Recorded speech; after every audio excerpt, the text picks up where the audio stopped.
I know this really quick. Kalen DeBoer always talked about Michigan being his dream job. He talked about that as a GA. He talked about that when he was at Fresno. I think he even expressed that with some of the boosters and some of his close knit circles when he was at the University of Washington.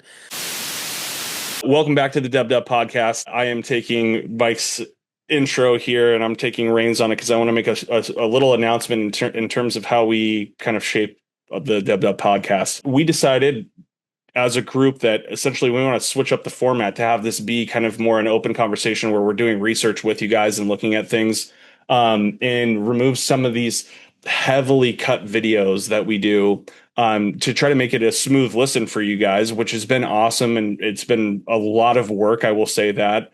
And I think that as we go forward, we want to have just more like candid conversations where you guys it's not so chopped up, and that we can engage with you guys live as we're doing this. So what we're going to be doing is we're going to be simulcasting our live recordings of the podcast to Twitch, to Twitter, to YouTube, all of the above, so that people can watch live. And then we're going to take that recording and we're going to post it on YouTube and let you guys watch it, raw as we kind of go through everything. And it's going to allow us to have a little bit more fun because we're going to be able to open up conversations and field questions and talk shit while, we're going live. So this is the transition into that. This is going to be a released podcast. And boy, is there a ton of stuff to talk about. There's a crap ton of drama that happened tonight with the Sharon Moore stuff. And, obviously the rumors that are going to come from that. This is going to be the last one where we don't do this live in front of people. And we're going to break down Oregon, and then we're going to hop into the Boise State stuff and do that live research with you guys. The first thing that we wanted to pull up is, like we said, that obviously it's not news now. It's been a few hours since it kind of came out more formally. The thing for me that made this announcement happen or made it real was when they posted his booking thing, because it looked like there was just some random accounts that were saying oh, this happened and he was arrested and yada yada. And then I literally tweeted out hey, if this is not legit, this is such a screwed up rumor for an opposing fan base to put out there. I wanted to see, all right, show me the booking link because he's going to jail if that happened. And then eventually that did come out around 6 o'clock, about 3.5 hours ago. Yeah. I mean, if we're seeing Jed Fisch at the top of this, is this just going to be a thing now, guys? Where it's any opening that is substantial, Jed Fisch is just immediately placed at the very top of it, based on the fact that he didn't shut down rumors the way that people wanted him to. I mean, before we get into the complete coaching carousel too, I mean, there's things coming out now that they knew about this for the last week to 10 days, and that they wanted to just get this recruiting class in and then release this. That's what is almost dirty. I mean, Michigan not being completely moral. I mean, I think we can all just kind of that's nothing new. Yeah, standard procedure. Yep. It's just wild, man. I mean, the impact that Sharon Moore, him leaving Michigan, and now what it's going to do. There's going to be some big time, and this is my opinion. There's going to be some big time sitting coaches at some big time programs that will be impacted. Even some new movers too that I think will impact off of this firing.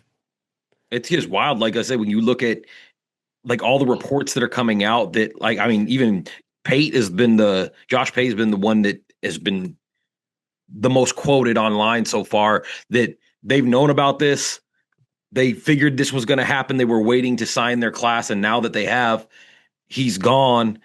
And now the coaching carousel and the rumors that are swirling are crazy. I saw a report earlier that Kalen DeBoer has already been talking to them for a few days now. Don't know if it's true, but it's circling all over the internet. And now a couple hours later, Jed Fisch's name is risen to the top of the board as a possibility to replace Sharon Moore. Man, do you guys think we have something to actually be worried about as Husky fans? I mean, I know this really quick. Kalen DeBoer always talked about Michigan being his dream job. He talked about that as a GA. He talked about that when he was at Fresno. I think he even expressed that with some of the boosters and some of his close-knit circles when he was at the University of Washington. So, I mean, if that was the case, if that's the name that is really starting to surface from, some of the more, national like talking heads, that makes a ton of sense.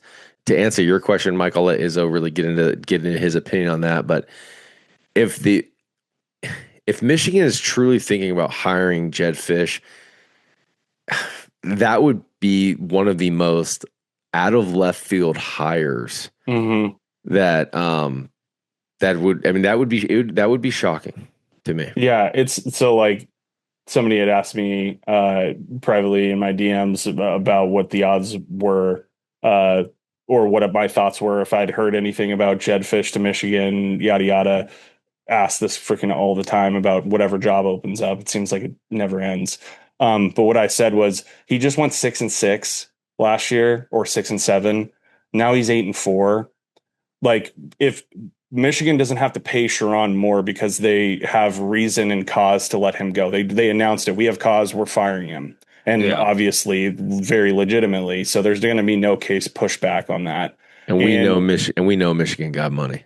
Yeah, and they just, now they don't have to pay him the rest of his contract. They have all that money there, and probably had, like you were saying, they probably have some preparation in that. So, I feel like Bononk said this in the Discord earlier. He's like, I feel like our fan base forgets there's other head coaches besides Jed Fisch. It's like they're going to be able to go and get they're not going to have their pick of the litter. They're not going to be able to get whoever they want to, but like, isn't Kalen DeBoer's buyout? And then, like Mike is just saying, there's some really staunch rumors out there from like multiple people who have like some credibility, not necessarily like the top tier reporters saying it, but that Kalen DeBoer is going to move from Alabama. Isn't there a huge buyout in DeBoer's contract? I would assume there has to be, right? I mean, he's making what, 11 something a year? Well, and I would think his buyout will probably be double to triple that, at least. I'm gonna have to get really good at researching stuff on the fly in front of people. It's gonna make me nervous. What's his buyout? I guess there it is. Yeah, 60 to 70 million if fired without cause, stemming from his 8-year. Okay. So remember though, that would be if he's fired. If he leaves, that has to do with the buyout. So it changes. So I think that would be like he has some sort of contractual obligation with the University of Alabama if he was to leave. The thing that's interesting is with all the rumors that are swirling around Kalen, let's not think for a second that maybe he has actually gone to the athletic director and said, if there's an opportunity, is there a mutual parting ways that makes sense for us? Don't think that they haven't maybe had that conversation as well. Yeah. Well, okay. That dovetails into, I know what you want to talk about. Who would Alabama hire if Kalen DeBoer goes to Michigan? Which, by the way, just for the record, still, despite this buyout, way more likely than Jed Fisch being hired by Michigan. I totally agree with that too, though. Yeah, like I don't partake in any Kalshi bets, and I feel like it would be dangerous for me. But I would, if there was a bet where it's like, can I bet heavily against Jed Fisch? I would. But what's Izzo, as one of your closest friends, stay away from Kalshi. Yeah, I'm going to. Thank you for that. Yeah. What so who would Bama hire? So I got a take on this, and it's because it goes back to the same type of thing, dream job to dream job. I truly believe that Lane Kiffin walks into the LSU athletic department's into his office and rips up the contract if he can, figures out a way that ink ain't that dry, and he's the next Alabama coach. So that'd be crazy. That's the hottest take. Like, it's not, I get where your logic is, but I'm not a lawyer. I don't know contracts, but is there like there's that law where if you buy something and if you want to return it, dude, there's a 10-day return policy on that. Yeah, what's the return policy? What do you guys think if KDB was to leave? Do you think Dan Lanning's name comes up at all in Alabama? But honestly, legit, and I know Noah feels the same way. There's Phil Knight's never going to let him leave. In the era that we are in right now, it's not that the history of those Southeastern Conference, your Michigans, your Ohio States, it's not that those jobs aren't historically blue bloody better. You know what I mean? Mm-hmm. But where we are right now in the early stages of NIL and where money is just king of all, I don't think there's a job in college football that Dan Lanning leaves for. Now, you want to talk the Dallas Cowboys, you want to talk something like that, maybe, but in college football, I don't think there's a reason for Dan Lanning to leave. Not when you have Uncle Phil that goes, how much? You got it. Sign on the dotted line. And it's like, what are your life goals too? Because we're so hyper online that we forget that these are real people. And like, even if the Dallas Cowboys job, like if Jerry Jones came calling for Dan Lanning, like how much more is he making? Is it like crazy substantially more? Because from like what Pate had seeded out there, it's like they have like a side deal. He has like a side deal with Phil Knight where he's making a crap ton of money on like a different contract. Like, what's the difference in pay? Because if it's nominal or near close, he would. I don't know if with a guy would do. I think he has like 3 or 4 kids or something like that, or I don't know exactly how many kids. I think it's so really quick on that, Izzo, and we can. This is not Lanning. This is just a college coach to an NFL coach. I think it's the difference in mindset of the grind. When you're a college football coach, you have multiple. I mean, you have to be a CEO now. You have to be a recruiting specialist. You have to be a recruiting just savant. You have to be able to grind. That is a full-time 365 job. Not that an NFL coach is not, right? But you don't have to recruit. You don't have to convince an 18-year-old kid to come play for you. That's real. And so that's where you have to wonder, does he truly love that? And maybe the answer is yes. Maybe he loves the that grind and that part of being a college football coach. But for me, very few do. I that's exactly what I was about to say. I think there's a very, very few that really love to have to convince an 18-year-old to come to Eugene, Oregon. All right, check us out, you guys. I got this list in front of me of coaching tier list for Michigan, and it's from A+ to B, C, and F. The A+ ones they have is Kalen DeBoer and Marcus Freeman. The B is Kenny Dillingham, Jed Fisch, Jeff Brom, and Adam Stanvich. Am I saying that wrong? Where are you seeing this? This is a Twitter account named. Yeah, it's a dude named Jeremy Eckel. He's he basically does some reporting for. How do I spell Eckel? Is it Eccles right there? The second one. Yeah, ECKL.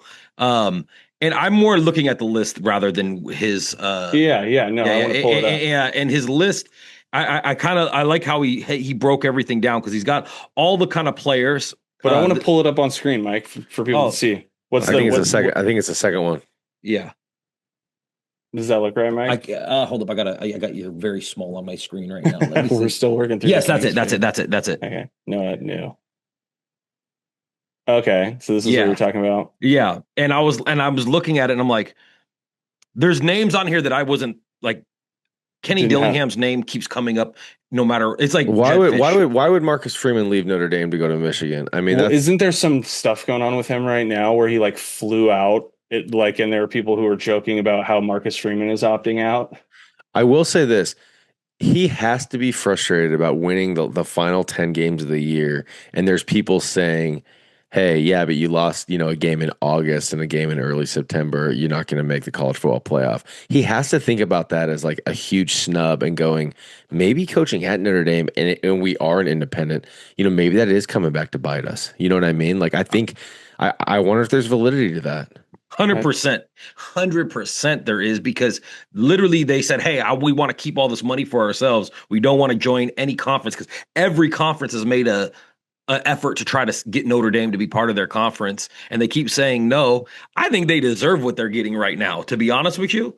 Like, keep your money, go keep being independent while the rest of college football is trying to create these super leagues. And you don't want to take part in it because you have so much money that you don't want to share. And the interesting thing too is when you're looking at Notre Dame from a scheduling perspective, we're kind of going down a quick rabbit hole. But why would a big time program in the SEC, why would a big time program in the Big Ten schedule a non-conference game with Notre Dame?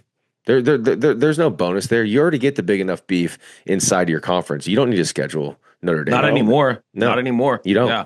And so it's going to be harder and harder for them to actually have, a legitimate strength of schedule to make that, resume to go, hey, we're 10-2, we should still be in the college football playoff. It's going to be hard to do that when you have to freaking play, the ACC's 7th, 8th, 9th, and 10th school. Sorry, man. And I'm sure coaches are like, we're not going to schedule them out of spite. Yeah. Oh, bro.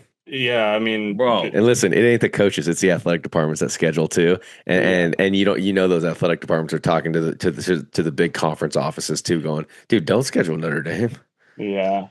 If there's one thing football has proven to us, and I think Shadur Sanders' situation tells it, football folks are petty as hell, and they want to always put their power on people if they can. And I think they've been waiting to do this to Notre Dame for decades. Right. Yeah. And the CFP, I think, made a huge statement. Not to mention, I mean, you got beat by Miami. Miami should be in over you. And I don't like Miami. Don't get me wrong. But they should be in over a team that they beat if they have the same record, in my opinion. I think Jesse Minter's not a big enough name, especially coming off Sharon Moore. Not that Sharon was, this, that, or the other. That's, there's a lot of opinions on that. But point being is, I think they're going to go after a lot bigger name than Jesse Minter, even though he is kind of a defensive savant. Dude, I am fully on board with thinking Kalen DeBoer is going to Michigan at this point. Let me ask you this though: if Kalen DeBoer didn't go, what do you guys think about Kenny Dillingham? Like, his name keeps being brought up, and I mean, I don't think there's any doubt that he's a phenomenal coach. Yeah, he's just coaching at his alma mater, and he seems ultra steadfast at building up his alma mater. But I don't.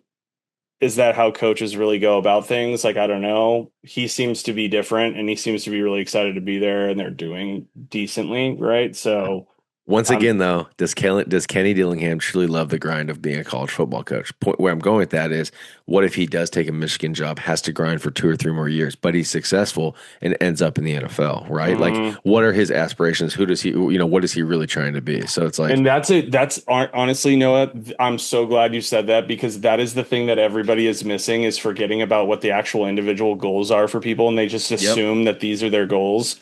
And the one that's legitimately the reason why I think that Kalen DeBoer is going to end up at Michigan is because it makes the most sense, because we know, and just like you said before we hopped on here, like from conversations that you've had with people that from when he was here, like boosters and whatnot, not to steal your thunder. No, it's good.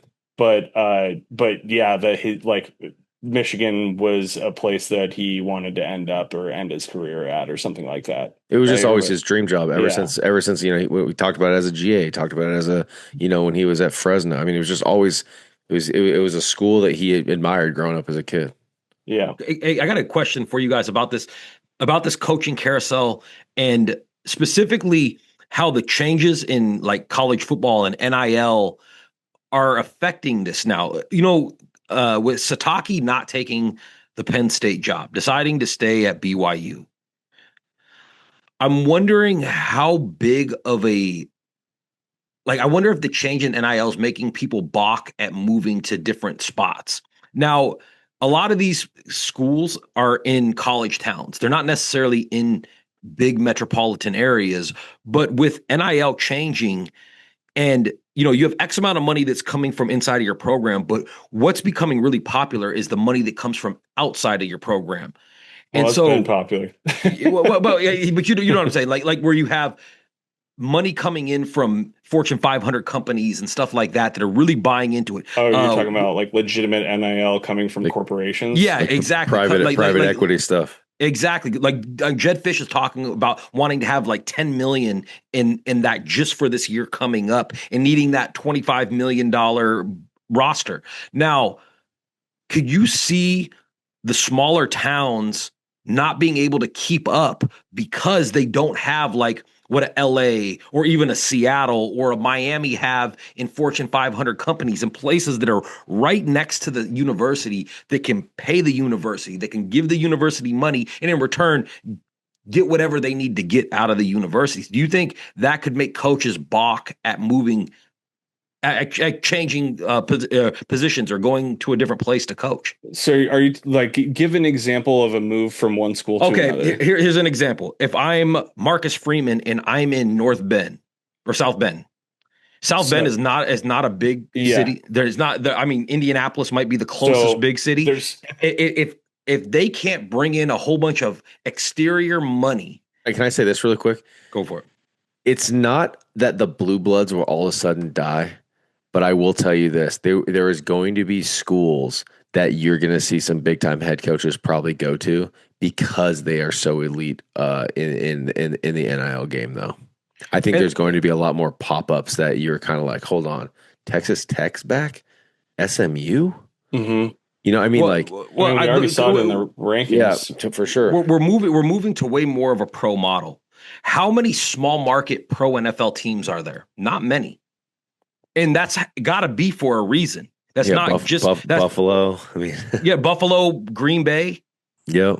You know what I'm saying? I mean, there's not a lot of them, and Buffalo has a lot of that Toronto market. Just so you know. But don't you remember what Nick Saban said on I think it was on Game Day. I mean, he said moving forward for a next like 10, 15 year trajectory, the North, like he was really referring to Big Ten because of where a lot of those schools are situated in the bigger cities. They really have an advantage in this money driven football world. That's why I brought this up, because of what Nick Saban said. You literally just took it. That's exactly what I was about to bring up, because and that's my point, is that most of what Notre Dame, what LSU, what Alabama has is their history. They've always had this, so they're always going to have that. And I don't believe that. Like, let me ask you this. Let's use the Oregon example. When Uncle Phil dies, right? And Nike is running Oregon athletics. So Nike is the one that's funding them and doing whatever Uncle Phil asked them to do. You don't ever think that there's going to be a time when somebody at Nike goes, why are we backing this horse when we could go back another horse that is going to do a lot more for us? Or we could back not just a horse, we could back 30 horses. Or 30 horses. Like, enough to where they're like, you know what, we don't need them as much. They don't give us as much as we give them. Yep. And that's what the pro model is. Like, that's why when you looked at the XFL and some of those places, the smaller markets seemed to die off because they couldn't support their teams. Do you see that happening in football? And then as a result, do you think that could create a thing with the coaching carousels where coaches balk at not wanting to go take a different job because, hey, I'm in a pretty good spot right now? And I'm thinking about Jed Fisch specifically. I mean, going to Michigan is going to Michigan, and you get that Detroit market, so you are a part of a big market. But other schools, like going to Gainesville to coach Florida. Sure. You know what I'm saying? Do you guys think that could change the landscape as the landscape is changing in front of our face? Short answer is I don't know the full math equation on it. Yeah. It's so funny watching Noah. Noah's got these he's got these house flies in his house right now because he bought basil. Don't bring basil plants in your house if you don't know where it's from. Trader Joe's is screwing me right now. I'm like freaking dodging these things. Boxing them out, dude. But really quick, can I say this, Izzo? And we got to move on too. The interesting thing about the NIL is the discussions and negotiations when you're sitting across the table from an athletic director. They aren't just about, hey, what kind of staff can I bring in? And, what does the returning players look like? There's so much conversation with, hey, how much money am I going to get to pay these guys? How much, what is the backing from the university? What does it look like from, the industry, in my city? What is, how much tech money can I get? Blah, blah. I mean, it's just a different world, man. I mean, it's just unbelievable. Yeah. And I guess that's kind of what I'm thinking as we're approaching this coaching carousel right now. Ooh, look at this.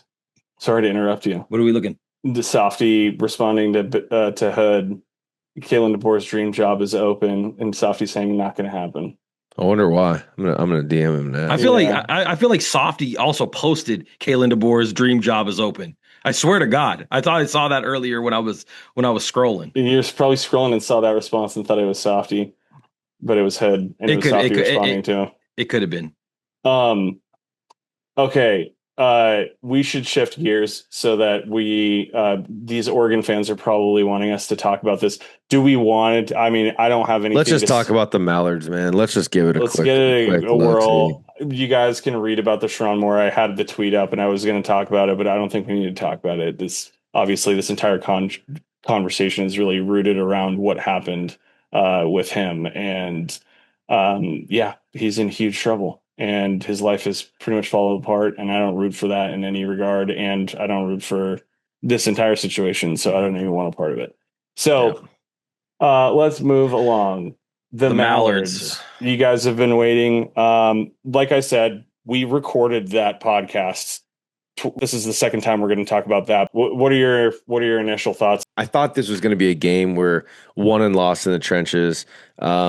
Oregon, but at the end of the day, dude, Oregon made the money plays. They made the money downs when they needed to. And this game with 8 minutes to go, I mean, was a 1-score game.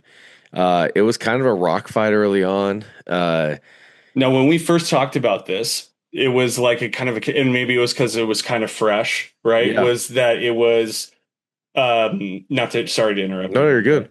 But it felt like a bigger loss than it was, but maybe that was initial emotion, because my reception was that it was at 1.14-19. Yeah. So my initial thought on it was, and I still kind of think this way, that 19-14 score seemed a little bit fugazi to me because of, and that's Mikey's word, and I know Izzo's we all steal it. I know. Yeah, we all steal it. But I think that's because it seemed like I just didn't feel like we ever really got anything going. I mean, we had 7 points through 3 quarters in this game, and we just couldn't get going. And you got to tip your hat a little bit to Oregon. But I will say this, man, that the Husky defense, man, they showed up. They kept this offense. They kept this team in the game.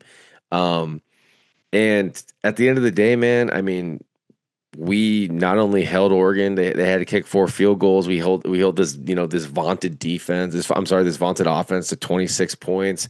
How many rushing yards from the running backs do you remember?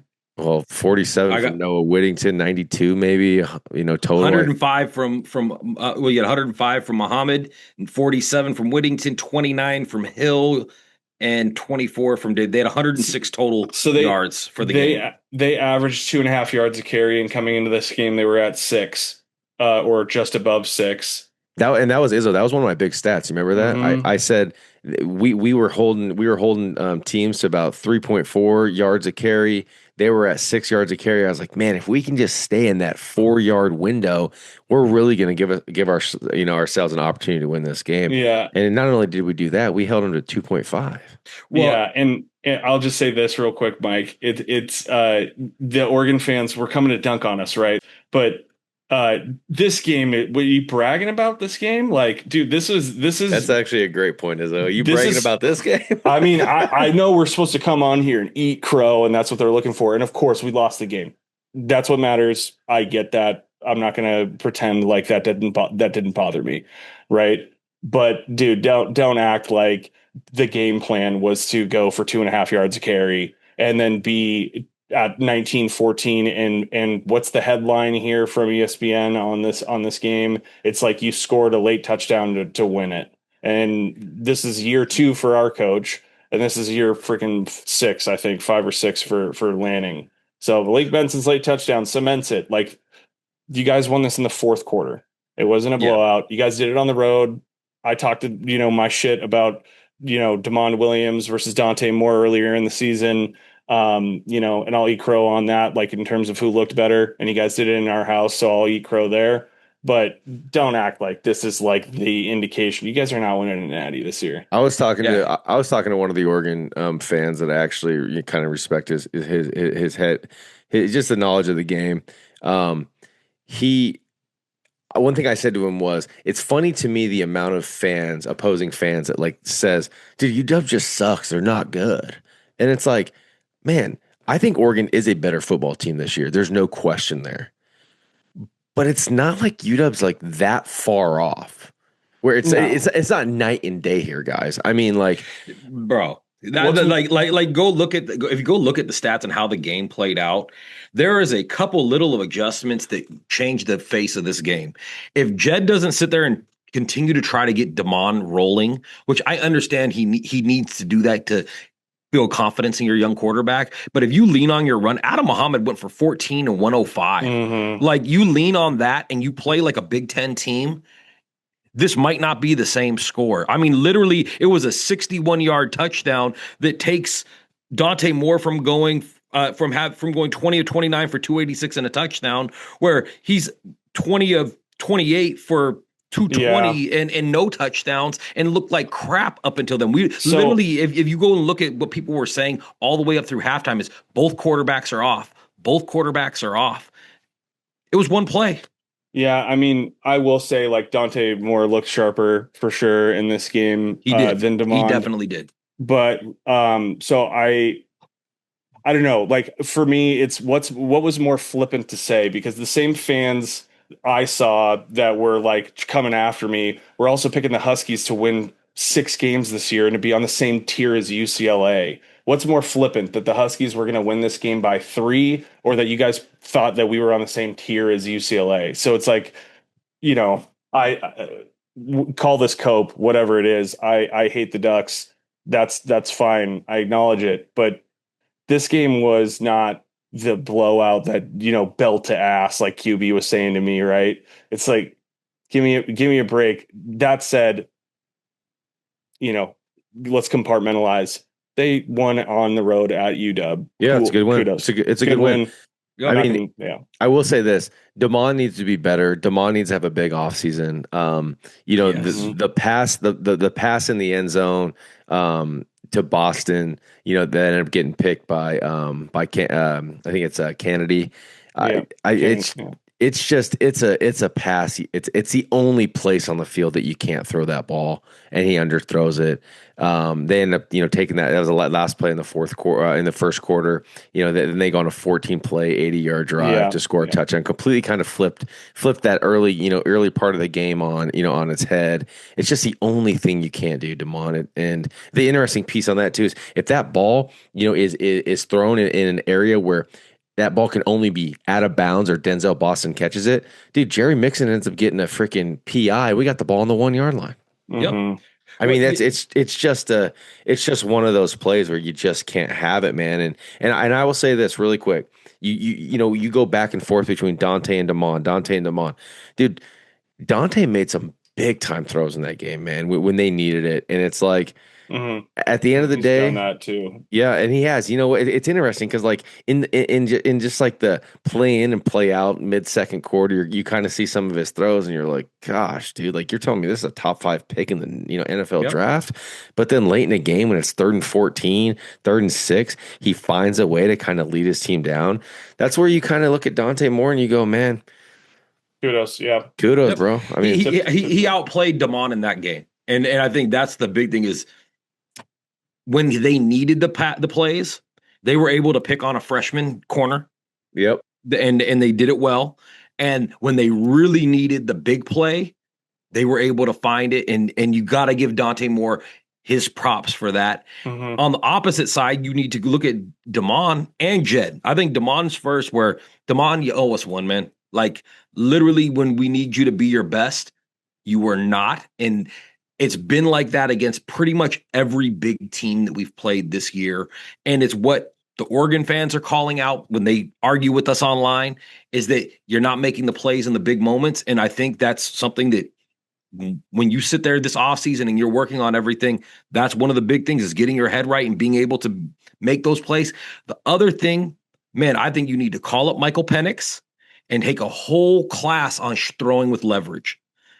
It's what he did better than any quarterback I've ever seen at UW. And it was the reason we beat the teams that we beat in those championship runs. And I tell you what, if he can figure that out, if he could spend his offseason throwing with leverage and throwing guys open, he's going to be a whole new quarterback. Because let's say this, he may have struggled at points this year, but if you look at what he did as a 19-year-old, he's going to finish the season with well over 3,500 total yards. He's going to finish the season with close to 30 touchdowns and a super high quarterback rating, throwing at a clip of 70%. That's a lot to build on for a 19-year-old that's in his first 14 starts. You have a lot to build on. Is that including his rushing stats? I guess this is probably just passing. I could tell you right now. So he's got 2850 with 21 TDs, 8 interceptions, and then he's rushed for 595 and another 6 touchdowns. Oh wow. Okay. Wow. Yeah. So he's well over 3,000 total yards. He's right at he's on the brink of he's got 27 touchdowns. I'm glad you brought it back to a positive, because I was going to say, man, it started harsh there, Mike, on Damon too. Which, hey, you're in every position to say they're basically professional athletes at this point, and so, but he is a sophomore. He started 1 or 2 games last year, and now he's punched out there as the starter. And these are young people. These are young mistakes that I think he makes, but. You bring up a good point with throwing guys open. He could be more consistent there. And I think he's got it. Where I would agree, I think we all agree, is the being able to go through your read stuff and the comfortability that comes with that. And that is not a small ask to make that jump. And it's the thing that is it's going to separate us as we go forward. And if he can do that, then we can be a CFP team next year when we fill our holes, through the portal and whatnot, potentially. We can potentially be at that echelon, but if he doesn't take that step and he still, has a tendency to do one read and dip on most, on a lot of plays, then that's when we can get into trouble. What's something also that, I brought up Damon, but I also brought up Jed. I feel like if Jed spent a bunch of his offseason really fine tuning his play calling on the run side of the ball, I don't know if you guys noticed this, but we started looking a lot more like a Big Ten team towards the end of the season, where when Damon was struggling, being able to lean on the run and it being extremely effective. And Oregon's one of the best defenses in the country. I think they're number 5 in the country. And we were able to run all over them. If we just lean more on that, this might be a different game. But my point is that when your quarterbacks are struggling, you got to be able to give them confidence by leaning on something else. We did that in 2023 when Michael Penix would struggle. You lean on Dylan Johnson, and Dylan Johnson goes for 1,400 yards that year or 1,200 yards that year. Those are things that can be done, and I think it gives Damon confidence, and I also think it gives Jed and our whole team confidence, because we were looking like a Big Ten team at that point. Yeah. Is it before we jump to Boise? I want to say one thing real quick, man. Tip your cap, man. You got to do this to Ryan Walters in the defense in that game. There's reasons why his name starts getting floated. He is an elite defensive coordinator. I really truly believe he's one of the top 5 defensive coordinators in the country. Yeah. Continually brought pressure, from places that the Ducks weren't expecting. You had Dylan Robinson come on a corner blitz and get a sack. You had ZRS have a nice sack in that game. Continually showing out, the kid's going to end up being a freaking All-American or a Big Ten type all-conference player.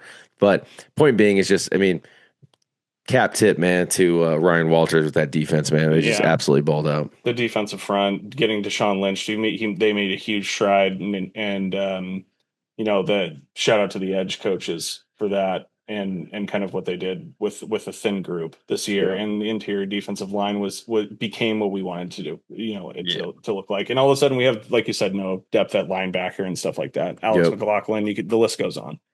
Okay. Let's do it. Let's hop over to the Boise State game. This is the 3rd time we've played these guys in, I think 3 years, something like that. It seems like Boise State's becoming very, we played them in a bowl game, we played them in the 2023 season. And then, and then now we're playing them again. But this line sits right about 9.5. I think it opened at 8.5. Over-under is right around 52. Kind of cool thing is, this game is at SoFi Stadium down in LA. Gronk will be there, all the festivities that kind of come with him. He'll be able to get into the building for 75 cents and a smile. This game is on ABC, 5:00 on the West Coast, 8:00 on the East Coast. It's the only thing on TV. Would you rather watch this or the NBA?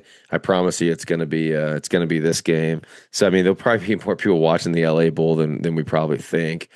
This game, Boise State's coming off their 3rd Mountain West Conference championship in a row. I mean, their coaching staff, they recruit well. They are incredible talent evaluators. Yep. Seems like they just continue to find diamonds in the rough, find guys at lower levels, get them to transfer in. Losing Ashton Genty seems like they ain't missing. Maybe not that elite talent. They got a little more of a running back by committee. They got Mad Dog Maddox. I mean, they're a good team. By the numbers. I mean, they'll try to put it on you. I just don't know if they got enough on the defensive side. I mean, they rushed for 2,400 yards this year, average 4.6 yards a carry. Yeah, had 29 rushing touchdowns. Yeah, he's their best player. Their running back. What's his name? You got Riley and you have Gaines. They have two that are actually really good. Did Gaines go out? Like what happened with that? I think they did a lot of splitting carries. I know that Riley leads the team in rushing with 1,091 yards and 10 TDs, and then Gaines has 795 and 8 touchdowns. So I mean, they have a nice 1-2 punch. And if they actually got a 1-2-3 punch, because that Malik Sherrod, that Fresno State transfer, I'm telling you, he can get up and go too, man. They all three of those guys averaged over 5 yards a carry this year. I thought that the reason why I brought up Gaines is I thought he was going to be like that guy. But they like Sire Gaines a lot, man. He's a redshirt freshman, big body, 209. Is he 23 or 26? The number 26. Yeah. I mean, he's big. I mean, he's 210 pounds, downhill runner. I mean, dude, he'll put it on you if you don't get into his legs early on.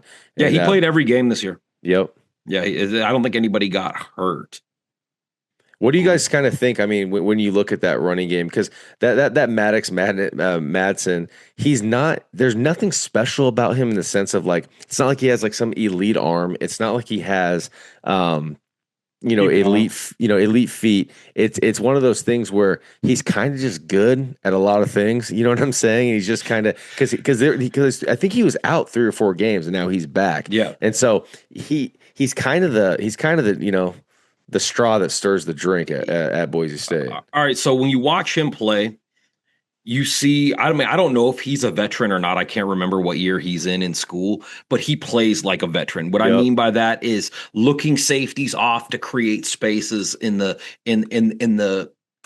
field for his receivers to run into. Like, those are things that you don't see in a young quarterback, and he's able to do that really well. He also can take the ball and run with it as well. Like, when I was watching the film, Boise State is who we've always seen Boise State, even back to Chris Peterson, where they're pretty they're very good at running their offense. They're very good at just being disciplined and playing the game right, and they're able to outdo their opponents by playing that way. Where they fault is just like any group of 5 teams. They're just not as athletic as the bigger schools that they played. Like, if you watch the Notre Dame game, Notre Dame just wore them out. That's all Notre Dame did, was they sat and wore them out, and eventually they were up 28-7.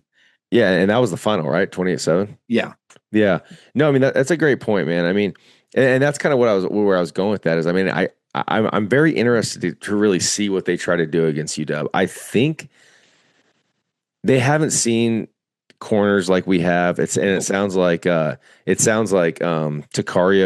The only thing holding him back right now is just kind of like his hamstring kind of getting back to back to health. Mm-hmm. They haven't seen corners like Ephesians Bryce. No, yeah. And so where I'm going with that is, I mean, what do they try to do? I mean, do they try to go Riley, Gaines, and Sherrod and just try to really run the rock and maybe hit us with play actions? It's got to be something like that. Well, they're very balanced. If you go look at their games, the ones where they struggle the most is when their quarterback has to throw the ball 46 times. But usually the quarterback throws the ball 30 to 35 times, and they run it usually around the same amount, at least from the games that I saw. Yeah. I mean, I think that they're going to struggle because there's such a blueprint for beating them up, and it's playing into our strengths. We talked a lot about that this year, but they're terrible at stopping the run. And so you're going to end up playing behind a lot of time if you're this bad. I mean, that is an atrocious stat what you're seeing on screen there. The opposing rush yards per game at 170, they're giving up 5 yards a carry. Teams are like, that's the blueprint. And for us, like, Adam, this is going to be I sounds like Jed said that he doesn't think that he's had anybody tell him that anybody's going to be sitting out for this game. And Jonah, We I would think we know. all, We would know by now if someone was sitting out in this game. well, I think that Jonah will play, but it'll be on a pitch count again because I just don't think he's healthy, man. No, I don't think, like I said, I don't think he's been healthy since. Yes, it's like Wazoo, like it's Yeah. what we talked about. And I think Adam Muhammad is going to have a heyday. And I think they're just going to control the rock. And that's what I would do. I mean, I think it's going to be a simple game plan. And like Noah's trying to rack his brain on what they're going to do. And, you guys are talking about how balanced they are. I think they're going to end up in a position where they're going to have to start passing the ball a bunch. Yeah, that's a really good point because I mean we only give up 3.4 yards a carry, and it might be even less now, but they average 180, 188 yards a carry. But where I'm going with that is if you think that I think the other way that it's such a mismatch. We're kind of strong, on our defensive. They seem kind of strong, but when you flip the game the other way, right? We're strong running the ball, and they're very weak the other way around, right? So that's probably where the game gets like truthfully exposed, right? Yeah. If you watch the UNLV game from last week, their conference championship game, UNLV had a really mobile quarterback, a guy that could really run the ball well. And it's like Calderon or he Italian boy, Calandrea or something like that. Yeah, and he would when he would drop back and run, like they would. It looked like they were trying to corral him, kind of like how teams have been doing with Damon, but he was able to find a hole, and they're just not athletic enough to catch up with him. And I think that Damon could really have a big day as well on the ground and through the air. Mm-hmm. Yeah, that sack rate. If they think Anthony Calandrea is athletic, wait till they see Damon Williams, brother. Mm-hmm. Yeah, I mean, this is another game where I think you see UW 35, 40 carries in this game. My mom used to always say, don't cut off the hand that feeds you, man. Like this the hand that's going to feed Boise, man, on Saturday is the UW run game for sure. Yeah, if there's any, I expect, dude, Adam Muhammad, when he's been asked to step up, has stepped up massively. Yeah. Yep. Agreed. And I think it seems like he's playing with a chip on his shoulder constantly, and he knows how good he is, and that there's people he probably knows that there's people who are like still like, oh well, we'll see it. There's a lot of them probably got shut up in the Oregon game, but we lost it, so you lose that limelight. And I think this is the game where it's like, okay, we are set at running back next year. That is 1A running back in the Big Ten next year. Like I think his upside is like a top 5, top 6 running back in the Big Ten. Yeah. And that puts you at like a top 12 running back, top 15 running back in college football pretty easily. So you see him as 1,000-yard back next year then? Yes. Yeah. I think so. But unless we see what happened this year where DeMond eats into so many carries that you don't see it. But I just, I wonder, like, I don't think we're going to lose much in the red zone converting on the goal line with Adam Muhammad next year. Yeah. So it depends upon how you measure it. But we're going to have I think we're going to have, 5 yards carry type thing from Adam Muhammad next year. Especially behind that offensive line. Yeah, that's what I was about to say, is with the offensive line kind of maturing the way that it is and how we can forecast it going into next year, I don't know if we're going to have to rely on Damon's legs as much as we did this year. I think this year, because of the situations we were in, the designed runs and having to do a lot of it was kind of what kept defenses on their toes. I think we're going to be able to line straight up with people and be able to smash mouth them and then be able to pass the ball off of that. I know Jed doesn't really want to do that, but if you looked at what we did against Oregon, I think you're starting to see the writing on the wall for what this offense is doing. And Jed said it himself. He's building a Big Ten offense. And what is the Big Ten known for? Mm-hmm. And so I think I could see that playing out that way. And maybe Muhammad has a lot bigger season than we're even forecasting if they can lean into that. Yeah.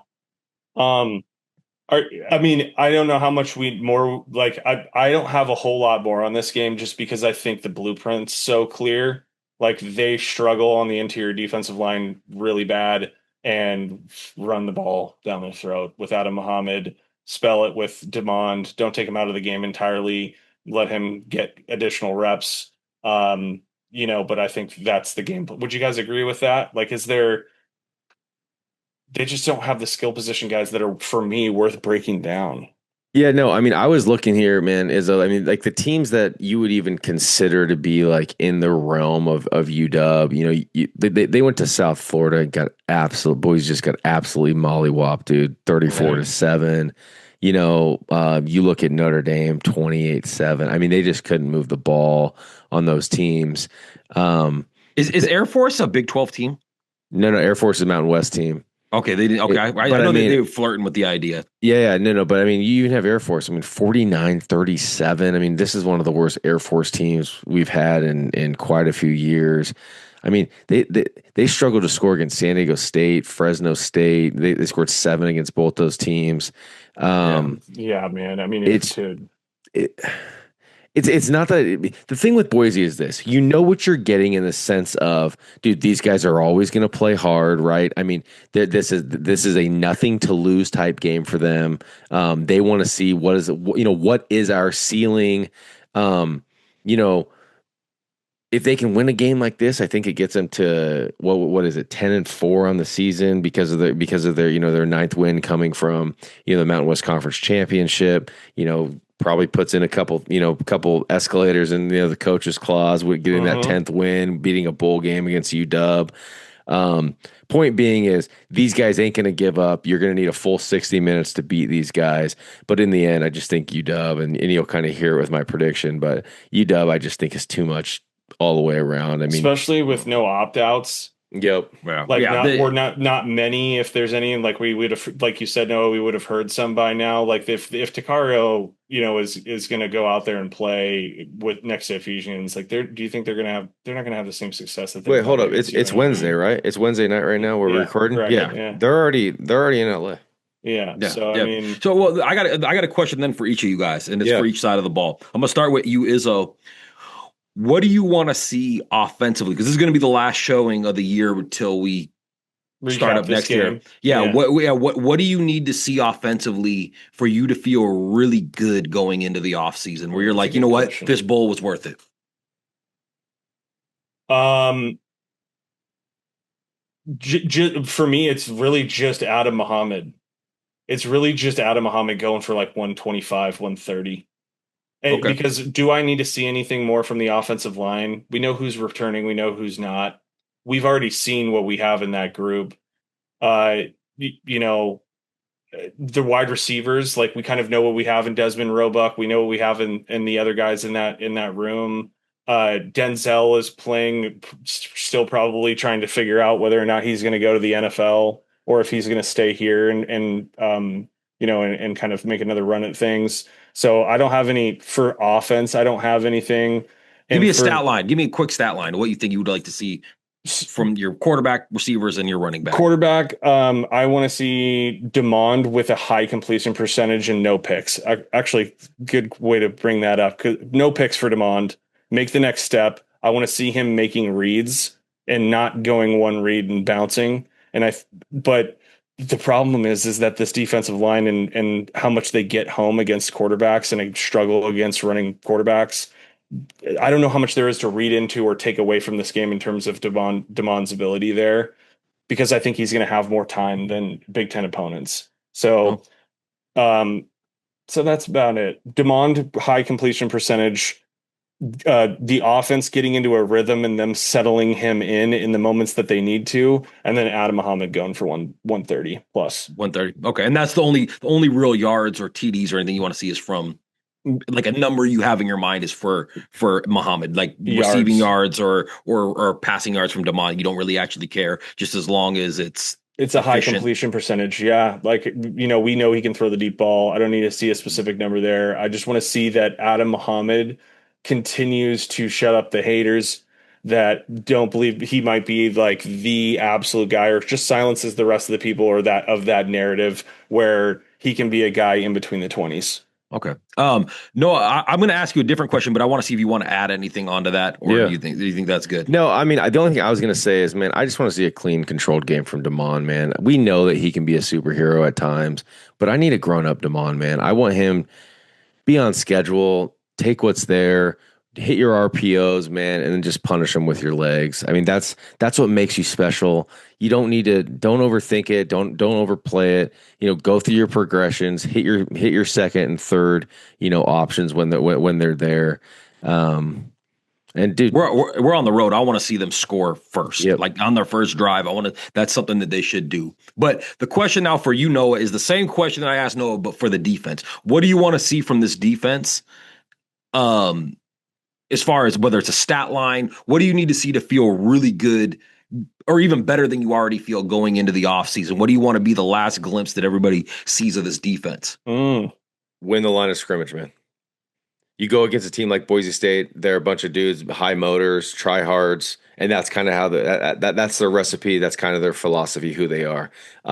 If Boise's living in 2nd and 4 all night, man, I'm telling you, we can be very successful, man, and get them behind the sticks, get them behind schedule, make Mad Dog Madsen or whatever they call that guy, make him uncomfortable, make him predictable, make him have to pass the ball on 3rd downs, 2nd and longs. If he does that, dude, we'll leave this game. We'll lead this game and be very happy with the outcome. I don't need to see 7 sacks. I was gonna say, I thought that you were gonna go that route. No, I started the year there, end the year there. Yeah, I mean, I don't need to see 7 sacks. I'll take it. I mean, shoot. But I just think you want Madsen, man, seeing ghosts by the end of this game. All I saw was purple, something like that. I mean, I just want to see domination, man. I mean, don't let them hit the explosives. Don't let them get confidence. Just absolutely punch these dudes in the throat early, man. Is you wanted to add anything? I want to see. This is a random poll. It just popped into my mind as we were talking about sacks. I want to see Devin Hyde get at least 1. Ooh. That would be tight. Like some of the young guys get in there. Yeah. Well, I mean, maybe Victor Sanchez. We've seen the RDAs. We've seen those things. I think Victor Sanchez, I think he's still young and developing, but Devin Hyde has been getting a lot of chatter. And I think back to the recruiting podcast that we released yesterday, Noah talking about Derek Coleman Bruce's motor. And I was thinking about how Devin Hyde is like the motor guy. I think he won the award for like the weight room dude on the defensive side. And that Jed gives out, and that guy is destined for being very, very good for UW, like I had said from when we were watching his tape 2 years ago. But I want to see, I just want to like wrap that up where it's like we have Derek Coleman Bruce and Devin Hyde and Jacob Lane, and it's just like the all motor squad. On the all outside. Motor squad. As funny as I was watching Ryan Walters' press conference, and one of the questions was asked was because it's the last game of the year, and it doesn't count against red shirts or anything. Are we going to see a lot of younger guys play? And he goes, "Well, we've been doing that all year. Yeah, we've been playing a bunch of freshmen, and so." I think he's kind of leaving the door open where I think you're going to see some of those guys that really haven't got a bunch of PT this year. Mm-hmm. And Victor Sanchez is the one that sticks out to me just because when I was there at fall practice and seeing him on the sideline, he looks like an NFL guy just standing there. Yeah. Remember, actually, I think and that might have been spring when we were standing there. Mm-hmm. Yeah, he just looks gigantic, and I want to see him. I want to see what he can do on the field. And, I was thinking about some of the younger DBs like Paul Mankey. I don't know if he's healthy, but if he is, he's a guy that I'd like to see get some PT, get some run, and what can these guys do on the defensive side that Epperson. Epperson, yeah, I was just thinking that Epperson's another good one, or Robinson. Yeah, Donovan Robinson. Yeah, sorry, yeah. Another guy, Jack Schaefer on the offensive line, but he just popped into my mind. But also, who's the cornerback from Oregon? Skinnier kid, tall, athletic. I can't. Gosh, why am I blanking on his name right now? I'm gonna kick myself later. I know who it is. It's, gosh, go to the dog chart. You got that up? I don't think I do. Oh, man, gosh, hold on. Let's just go to Dogman and pull and pull up the recruiting class. Wow. Weird. This is Yeah, how you know. Elias Johnson. Yes, thank Elias, you. yeah, I hope he's Elias, yeah. healthy. I'll tell you what, he got a lot of run in both spring and fall this year. I thought you were going to see a lot more of him until I saw Dylan Robinson in the fall and Yeah, was like, oh wow. it's just a Takario, Efi, Dylan Robinson thing. He'll play. I'm excited for his future. The Yeah. length is hard to. That spring game, I think he had a pick or two. Yeah, So I'm very excited about the spring game coming up this year just because with all the young guys that are enrolling early, getting to see them all play on the field, like there's man, when I heard like everybody talk about Rashawn Duncan and how they remind like the people were saying he reminds them of a taller Devin Witherspoon. And I was like, oh wow, because of the physicality. I was like, I love that. Cause I mean, look what Walters did to Efi. I'll tell you what, Efi was soft last year. but it's also Jay Rich. Jason, yeah, Jay Rich too. Jay Rich, yeah, got to give Jay Rich the props too. But Jay Rich was with Efi last year. When That's a good point. we saw Efi this year, he looks like a different player. And you guys saw that he just got the invite to the Senior Bowl or accepted the invite Love to the that. Senior Bowl. Awesome! I didn't see that. That's Yeah. awesome. Yep. And I was talking with my buddy Mitch about this, that, people talk about Takario being a day one guy or even maybe a day two guy. I don't know how you can't, if Efi runs well, how you can't look at him as one of those guys as well. Mm-hmm. Especially from his film from this year. He was a monster. His biggest problem was PI penalties. And to be honest with you, I thought a lot of them were ticky-tack penalties. If Efi can have a big Senior Bowl week and have a very I'll call like upper, above average to good combine, I think he could slide into right around like the fourth round. I really do. I think he's like he can. I think his upside's like third or fourth, just like you. Yeah. I'll tell you what, dude, that's nothing to sniff about, man. I mean, dude, that's a top 120 player in the country. If he slides after the fourth, that's a steal for somebody because sure. he looked like, I'll tell you what, he looked like our best DB this year. Well, what's the best ability? Availability. You know what? His ability to diagnose the screen, take on the wide receiver in front of him, break through the block, and make the tackle shocked me this year at how good he was. And you can go through every game and find him doing that. It's not like he did it once or twice. He did it the whole season. And I was like, who the hell is this guy? Belichick just asked too much of those guys in year one last year. Yeah. Can I say this really quick? Izzo, you mentioned this about Denzel. Dude, if this is Denzel's curtain call, man, as a Washington Husky, good call. Dude, he needs 10 targets in this game. For sure. A monster game. Yeah. If he's not touching this ball early and often, dude, that's a miss on the staff, man. Did they have nobody on Boise State that can play with him? He is a bona fide wide receiver 1, first round NFL draft pick. And if somehow, some way, the kid from South Hill, man, is still, wearing the purple and gold next year, like Jed said, we got a first round wide receiver playing at the University of Washington. Denzel, just much love, dude. I mean, that's I don't need to say anymore, but dude, I mean, he's a dog, bro. I mean, he's a dog. And he did it against everybody. There was nobody that shut him down. Yeah. And this is a weird thing to say, but I'm just gonna say it. I love when Husky parents are awesome. And Chris Boston, shout out to you, man. You've been an awesome doing it the right way too. Doing it the right way. So cool. And so appreciate all your support over the last 3-4 years, man. And Denzel, I mean, I'll just echo what Noah says. Like, you're a dog for life, man. You're an absolute Husky legend for life, regardless if you return or not. Yep. Selfishly, we want to see you back next year. He should never have to buy a drink in Seattle. Some of these catches that you were making this year were NFL caliber, but I would love to see you come back. And I think we can cement that first round, stuff, and hopefully you collect enough cash here to hang out and have a good time one more year, baby. That's actually that's very real. My brother just brought this up to me earlier today. Apparently, Jeremiah Smith is making more at Ohio State per year than JSN is making for the Seahawks this year. Holy That's crap. insane. Right? So Yeah. I mean that's why you're seeing a lot of guys, and they said the same thing about hoops, where guys are staying in college longer because they can make that money. That is crazy. That's crazy to think about, dude.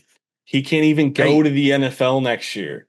That's insane. He is making more than the best wide receiver in the NFL. Right? Dude, think about that. If you rewinded 3 years ago, even if you told us this was coming with all the NIL stuff, if you said that, you'd be like, okay, you're going a little bit too far. That's not going to I might have got more stuck on JSN as the best receiver in the NFL. Yeah. I would have been pumped. All right, guys, let's wrap this thing up. Predictions. Let's go predictions here. Mike, start us off, dude. I will start us off. You've been taking the last spot. Mikey's coming with a 50 burger. I can smell it. No, about it's close. It's close. I think what you're gonna do is Jed is very much on. He wants people to remember the last thing they remember to be good. Perception is important to him, and in this era of NIL and social media and everything, it's important. I think you're gonna see the Dawgs go out there and be sharp. They know they haven't been and they need to be. I think you're going to see a 44-10 just shellacking. I think it's kind of what we do to Boise State in bowl games. If you look back to Jacob Eason and them guys doing it in 2019.